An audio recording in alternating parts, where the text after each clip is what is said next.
दिल्ली के deputy CM Manish Sisodia शराब घोटाले में फंसे हैं। सिसोदिया पर शिक्षा भर्ती घोटाले में भी शामिल होने के आरोप लगे हैं। हालांकि उनके खिलाफ शराब घोटाले की जांच सीबीआई कर रही है और इस मामले में अब तक कई गिरफ्तारियां हो चुकी है। लेकिन सिसोदिया केंद्र की मोदी सरकार पर आरोपों की बौछार करने में लगे हैं। हाल ही में दिल्ली के डिप्टी सीएम मनीष सिसोदिया ने सुप्रीम कोर्ट में हलफनामा दायर कर केंद्रीय कर्मचारियों पर काम नहीं करने देने का आरोप लगाया था।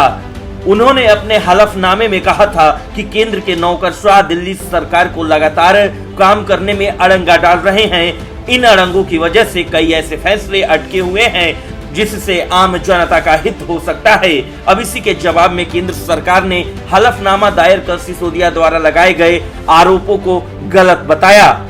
केंद्र ने अपने हलफनामे में क्या कुछ कहा है, आइए आपको बताते हैं। केंद्र सरकार की ओर से गृह सचिव अजय भल्ला ने हलफनामा दायर कर कहा कि डिप्टी सीएम द्वारा लगाए गए आरोप पूरी तरह से निराधार है। भल्ला ने अपने हलफनामे में कई घटनाओं का जिक्र कर सिसोदिया द्वारा लगाए गए आरोपों को गलत साबित किया है। भल्ला ने अपने हलफनामे में कहा कि सिसोदिया द्वारा लगाए गए आरोपों से अलग दिल्ली सरकार केंद्रीय कर्मचारियों के कार्यों में हस्तक्षेप कर रही है, केंद्र को काम करने से रोक रही है। भल्ला ने अपने याचिका में कहा कि सिसोदिया ने अपने हलफनामे में जिन दावों का जिक्र किया है वो पूरी तरह से खोखले हैं, उसमें किसी प्रकार की सत्यता नहीं है।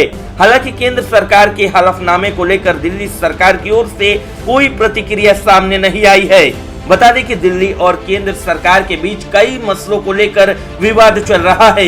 इसी को ध्यान में रखते हुए कुछ दिनों पहले डिप्टी सीएम ने सुप्रीम कोर्ट में हलफनामा दायर कर केंद्र पर काम नहीं करने देने का आरोप लगाया था।